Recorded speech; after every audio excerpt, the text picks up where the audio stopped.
നമസ്കാരം. ഇന്ന് ഒരു വെറൈറ്റി പിക്കിൾ ആയിട്ടാണ് വന്നിട്ടുള്ളത്. നമ്മളെല്ലാവരും ഡേറ്റ്സ് അച്ചാർ കഴിച്ചിട്ടുണ്ട്. എന്നാൽ പച്ച ഡേറ്റ്സ് വെച്ച് നമുക്കൊന്നൊരു പിക്കിൾ ഉണ്ടാക്കിയാലോ? ഇത് നല്ലൊരു ടേസ്റ്റ് ഉള്ള ഒരു അച്ചാറാണിത്. ചെറിയ മധുരവും പുളിയും എരിവും ചേർന്ന ഒരു രുചിയാണ് ഇതിനുള്ളത്. നമുക്കപ്പോൾ ഇതെങ്ങനെയാണ് ഉണ്ടാക്കുന്നതെന്ന് നോക്കാം. ഞാനിവിടെ റെഡ് കളറിലുള്ള നല്ല പച്ച ഈത്തപ്പഴമാണ് എടുത്തിട്ടുള്ളത്. ഇതെല്ലാം നന്നായിട്ട് കഴുകി വൃത്തിയാക്കി ഓരോന്നും തുടച്ച് ഗ്ലാസ് ബോട്ടിലോട്ട് ഇടാം.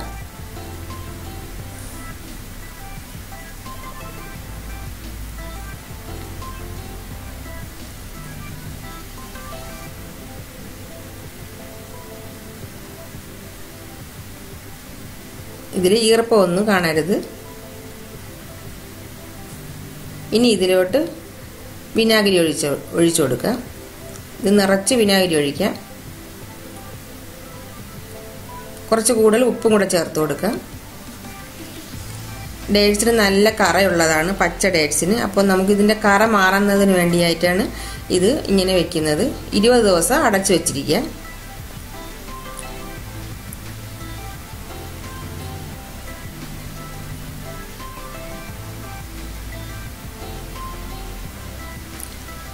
ഇനി ഇത് 20 ദിവസം കഴിഞ്ഞുള്ളതാണിത്. ഇത് നന്നായിട്ട് ഉപ്പൊക്കെ പിടിച്ചിട്ടുണ്ട്. ഇത് നമുക്കൊന്ന് ഡ്രെയിൻ ചെയ്തെടുക്കാം.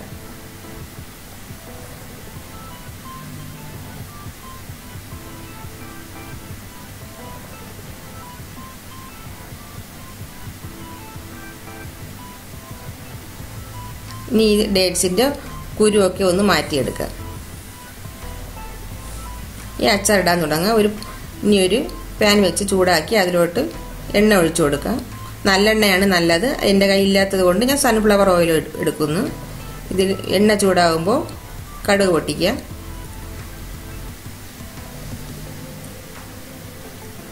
ആവശ്യാനുസരണം വറ്റൽമുളകും കറിവേപ്പിലയും ചേർക്കാം.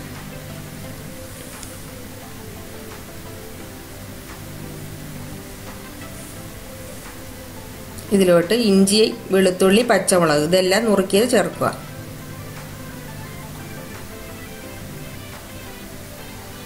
നല്ലതുപോലെ ഒന്ന് വഴണ്ടി വരണം.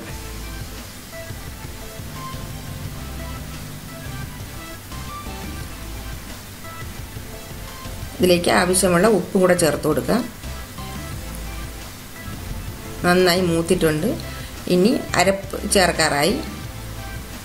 തീ നന്നായിട്ടൊന്ന് കുറച്ച് കൊടുക്കുക. ഇനി ഇതിലോട്ട് എരിവിന് ആവശ്യമുള്ള മുളക് പൊടി. ഞാനിവിടെ 5 ടേബിൾ സ്പൂൺ പിരിയ മുളകാണ് എടുത്തിട്ടുള്ളത്. ഉലുവാപ്പൊടി, കായപ്പൊടി.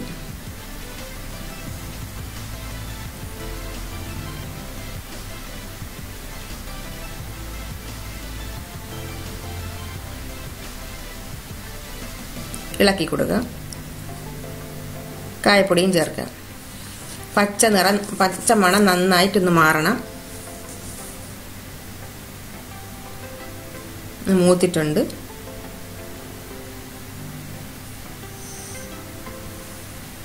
ഈ മസാലയ്ക്ക് ആവശ്യമുള്ള ഉപ്പും കൂടെ ചേർക്കാം.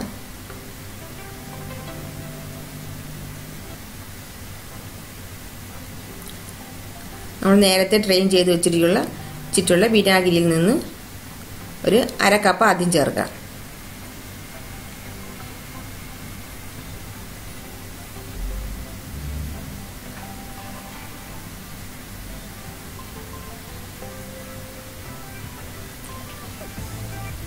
നല്ല തിക്കായിട്ടുണ്ട്. ഇനി ഒരു 1/4 കപ്പ് കൂടെ ചേർത്ത് കൊടുക്കുക.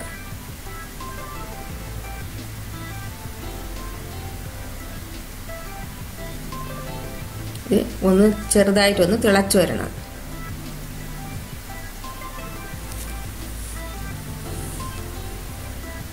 തീ ഒന്ന് കൂട്ടിക്കൊടുക്കുക.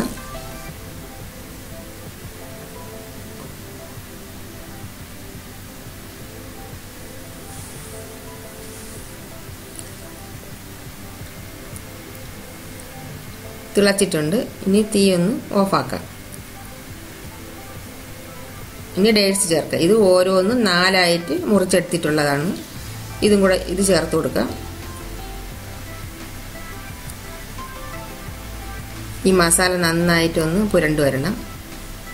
എല്ലാം കൂടെ ഒന്ന് ഇളക്കി യോജിപ്പിക്കാം.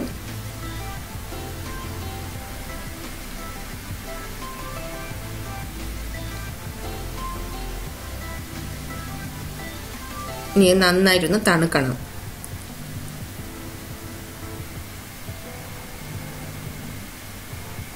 ഇത് നല്ലതുപോലെ തണുത്തിട്ടുണ്ട്. ഇനി ഉപ്പ് നോക്കിയിട്ട് കുറച്ച് ഉപ്പും കൂടെ ചേർക്കാം.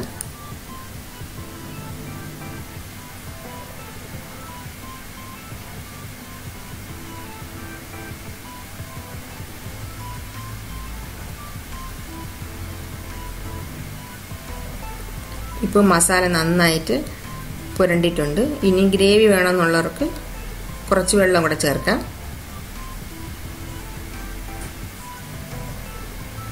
ഇത് പച്ചവെള്ളം നന്നായിട്ട് തിളപ്പിച്ച് തണുപ്പിച്ചെടുത്തതാണിത്. ഇത് ചേർക്കാം. ഇത് ചേർക്കുന്നതുകൊണ്ട് ഡേറ്റ്സിനൊരു പൂപ്പല ഒന്നും സംഭവിക്കില്ല. ഗ്രേവി അനുസരിച്ച് ഈ വെള്ളം ചേർക്കാവുന്നതാണ്.